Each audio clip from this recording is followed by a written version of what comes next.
咩事？咁樣，我今日約咗我老公上嚟你個直播間，係咩事啫？我想你幫我勸下我老公啊！咁係咩事啫？其實幫我勸下佢，我想見下我女。雖然我哋而家係分開咗，嗱，如果你咁樣嘅喎，我唔知你咩事喎。如果咁樣，我封號嘅喎。係咁樣噶，我個仔已經唔喺度啦，我唔想連我個女都冇埋啊！點解嘅？佢係搶咗你個仔係咪？搶咗你個女係咪？係咁嗱，你咁樣我放你落去啊，姐姐。係咁樣噶。我老公，你聽我講埋先。我老公咧同我已經結咗20幾年婚噶啦。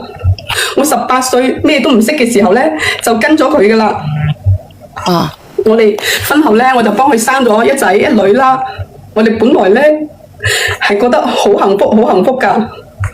你可唔可以咧？你冷靜少少。如果唔係咁樣咧，我放你落去嘅喎，因為咧我號咧係會封嘅喎。你咁樣，你等我陣先，我調你下先，我調整下。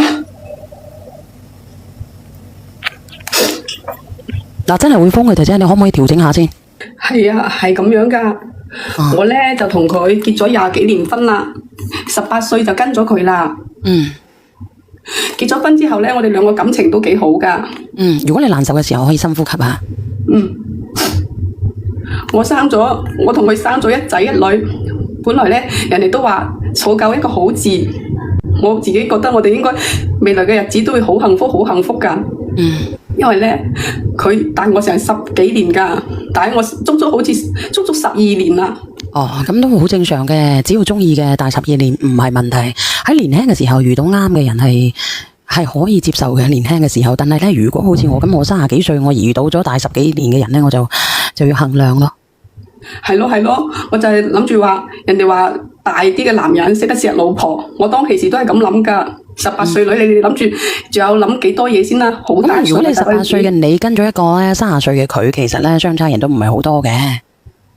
係啊，佢都好錫我噶，尤其是咧，佢呢個人咧頭腦咧仲算可以噶，比較有經商頭腦嗰啲咯。咁既然係咁樣嘅，出現咗啲咩問題啊？咁因為咧嗰陣時我哋喺屋企嘅鄉下嗰度啊，經營住一啲小生意，但係好衰就唔衰，佢呢個人好貪嘅，真係好貪，係嗰種大貪嚟噶。點樣大貪法啊？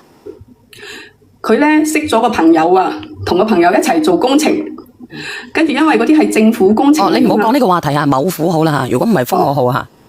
好，某府工程咁嗰個關係嘅領導咧就俾人哋調查咗啦。而家大把啦。咁資金鏈咪出咗問題咯。咁呢個無可抗逆嚇。係啊，係無可抗逆啊，就係運氣差啲咯。咁但係運氣差都唔可以影響仔女，影響家庭噶嘛。當時咧就為咗個女同埋個仔，我就決定咗先勸佢同我離婚先，將嗰啲財產啊、房產啊、嗰啲不動產嗰啲啊，全部過到我名下，費事佢到時有啲咩事咧，咁我同2個小朋友都有啲保障啊嘛，係咪？咪先突然間冇啲渣拿咁點算啦？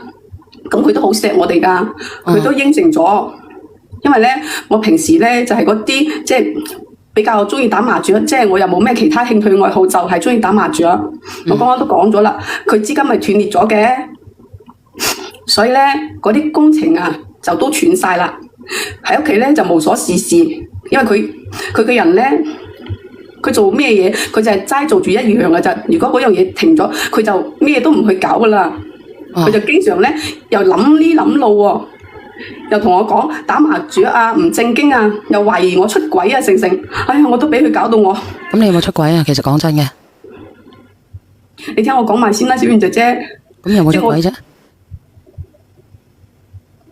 我哋嗰陣時其實我都唔係叫出軌啦，我哋因為已經係簽咗字離婚噶啦嘛。咁離咗婚之後啦，我哋就分開咗住啦，係咪？點解會分開咗住嘅？咁嗰陣時係為咗嗰啲資金啊，唔好即係如果佢嘅工作，即係佢嗰啲工程啊，當其時咪俾人哋調查嘅咩？嗰個領導咩？